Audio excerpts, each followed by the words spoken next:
Ya, Anas Urbaningrum sekarang lagi ada di penjara Sukamiskin, penjara khusus koruptor.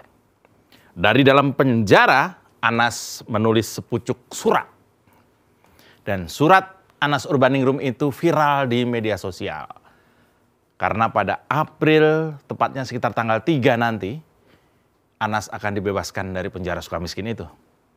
Kita mungkin udah nggak tahu lagi atau udah lupa sama kasus Anas Urbaningrum ini. Kayaknya kita perlu ingat-ingat lagi apa yang sebenarnya menimpa Anas.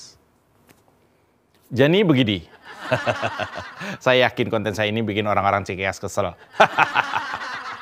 Balik ke 10 tahun silam ya, sekitar tahun 2013, kita dihebohkan dengan kasus korupsi Hambalang. Proyek ini adalah proyek pembangunan pusat pendidikan pelatihan dan juga sekolah olahraga nasional. Kasus Hambalang itu menyeret banyak politisi dari Partai Demokrat. Partai yang saat itu dianggap jadi kuda hitam karena menang pemilu berturut-turut dan partai yang membuat SBY berhasil jadi presiden ke-6. 2 kali, 2 periode. Anas Urbaningrum pada tahun itu menjabat sebagai ketua umum Partai Demokrat. Anehnya, sebagai ketua ia malah ikut terseret arus korupsi Hambalang bersama Angelina Sonda. Ada juga Andi Malarangeng dan juga yang paling ngetop Nazarudin. Keanehan itu lebih mengherankan karena Demokrat tetap aman-aman saja. Meski para elitnya terjerat kasus ini. SBY sebagai presiden tetap aman sentosa di tahtanya. Meski partainya hancur berkeping-keping oleh kedaulatan hukum. Anas Urbaningrum terus-menerus dinarasikan dirinya itu sebagai korban kriminalisasi. Ia merasa posisinya sebagai ketua umum Demokrat memang diincar agar jatuh. Selama ini kita jarang memandang kemelut Hambalang dari sudut pandang Anas. Nggak pernah. Nyaris nggak ada berita soal itu. Mungkin inilah mengapa surat Anas itu kemudian viral menjelang sel penjara Sukamiskin dibuka untuknya. Ternyata ada sisa-sisa kasus yang belum selesai, bos. Apakah Anas akan membalasnya? Apakah kesaksian versi Anas akan menjadi geger politik besar bagi SBY dan Demokrat beserta keluarganya? Kita kupas setelah yang satu ini, tetap di Mindset Main TV, bukan main.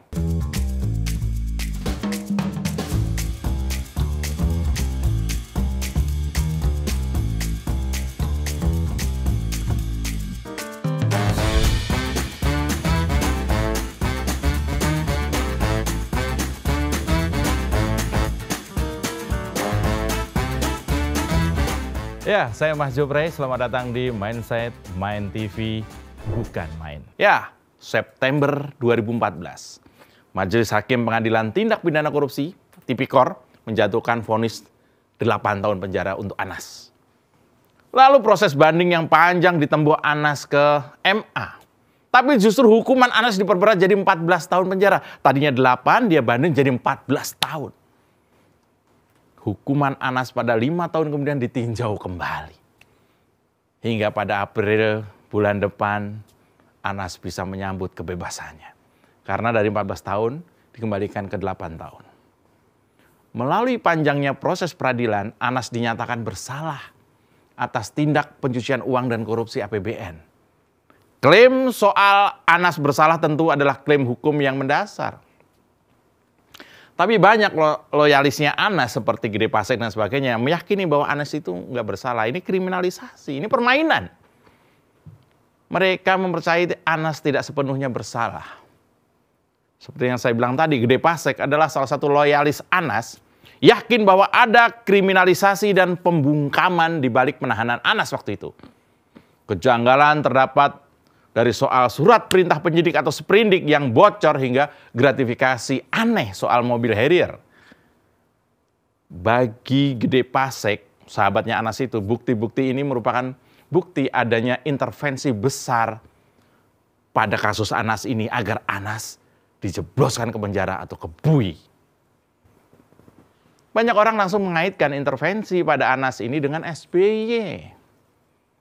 Dugaan-dugaan muncul karena SBY punya rivalitas dengan Anas. SBY ini seolah-olah tersaingi oleh Anas. Anas politisi muda tiba-tiba ngetop dan bisa jadi ketua umum Demokrat. SBY khawatir, AHY masa depannya gimana? Kira-kira begitu. Banyak loyalis Anas mengaitkan pengambil alihan kursi ketum Demokrat oleh SBY pada 2013 itu hingga konferensi pers SBY dari Jeddah untuk meminta KPK menangkap Anas. Ini adalah sebuah permainan. Lapisan fakta soal kriminalisasi pada Anas mulai kembali dibicarakan oleh para loyalis Anas menjelang Anas bebas. Nah, surat Anas yang viral di sosial media itu adalah kunci. Ya, surat Anas itu kemudian menjadi kunci untuk melihat apa yang akan dilakukannya setelah bebas April ini. Setidaknya surat Anas yang viral itu bisa kita bedah dalam beberapa poin kunci. Poin pertama, bagi Anas, Sukamiskin adalah tempat pengasingan. Artinya kasus yang menimpanya memang sengaja dirancang untuknya. Maka itu Anas melanjutkan bahwa ia paham bahwa para sahabat marah terhadap kezaliman dan kriminalisasi yang menimpanya. Lalu yang kedua, Anas minta para loyalisnya untuk tenang, sabar, dan menjaga suasana kondusif. Bagi Anas, ia akan terus berjuang untuk keadilan. Sepotong surat pendek yang tersebar di sosial media ini aja bikin geger. Sepotong surat ini bikin geger. Pengakuan Anas memang ditunggu-tunggu banyak orang. Apalagi setelah hebohnya pengakuan Antasari Azhar, mantan pimpinan KPK. Lagi-lagi SBY menjadi sosok misterius di balik kasus kontroversial ini. Antasari Azhar didakwa sebagai pembunuh dari Nazarudin Zulkarnain. Ia dijatuhi 18 tahun masa tahanan dan mendapat gerasi dari Presiden Jokowi pada tahun 2017. Setelah bebas, Antasari membongkar konspirasi yang berkaitan dengan besannya SBY, Aulia Pohan. Antasari pada waktu itu sedang menyelidiki kasus aliran dana dari Yayasan Pengembangan Perbankan Indonesia, bos. Nilainya 100 miliar kepada sejumlah anggota DPR dan juga pejabat kejaksaan. Waktu itu. Antasari sebagai penegak hukum, ketua KPK, dalam kasus Aulia Pohan dan juga aliran dana haram itu, entah bagaimana dijerat dakwaan membunuh Nasruddin Zulkarnain. Ya, dalam sejarah politik setelah reformasi, kasus Antasari merupakan tragedi yang besar. Ia adalah lembar hitam yang mencatat biadabnya kekuasaan dalam mengintervensi proses hukum. Ternyata lembaga penegak hukum sekalipun bisa menjadi senjata politik, bos. Dan itu ampuh untuk mengintervensi dan menjebloskan seorang tokoh. Dalam kasus Antasari, ada konspirasi besar yang mengintervensi kerja KPK dalam menyelidiki dan menindak kasus korupsi. Sebaliknya, dalam kasus Anas, ada intervensi dari partai politik untuk menendang seseorang dari kursi jabatannya. Jelas, dalam kasus Antasari ataupun Anas Urbaningrum, tersisa misteri besar di mana SBY selalu dikaitkan pada rangkaian kasus ini. Dahsyatnya pengakuan Antasari entah akan bertambah besar dampaknya setelah pengakuan Anas nanti ya kalau dia bebas.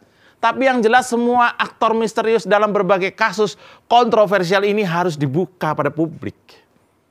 Publik berhak tahu yang sebenarnya. Anas, Antasari, dan beberapa tokoh kunci pada kasus besar era SBY mungkin akan mengubah kisah politik menuju 2024 yang sebentar lagi. Pepatah bijak pernah berkata, sepintar-pintarnya bangkai ditutupi baunya tetap tercium juga. Sehebat-hebatnya seorang bisa menutupi kebusukan, aroma busuk itu akan terhirup kemana-mana. Aroma itu akan dengan sendirinya sampai ke hidung banyak orang. Mungkin pepatah ini akan membuat kita paham bahwa sebagus apapun citra politik seorang tokoh dibangun, jika ada kebusukan politik di tubuhnya, maka aroma busuk itu bisa merebak dan dihirup banyak orang. Meski kebusukan itu telah ditimbun berbelas-belas tahun, tetapi ketika saatnya tiba, kebenaranlah yang akan muncul. Kejujuranlah yang akan menang. Kita tunggu saja kapan saatnya itu tiba. Dan kebenaran pasti akan menang. Salam waras ya. Saya Mas Jopre dan ini adalah Mindset untuk Main TV, bukan main.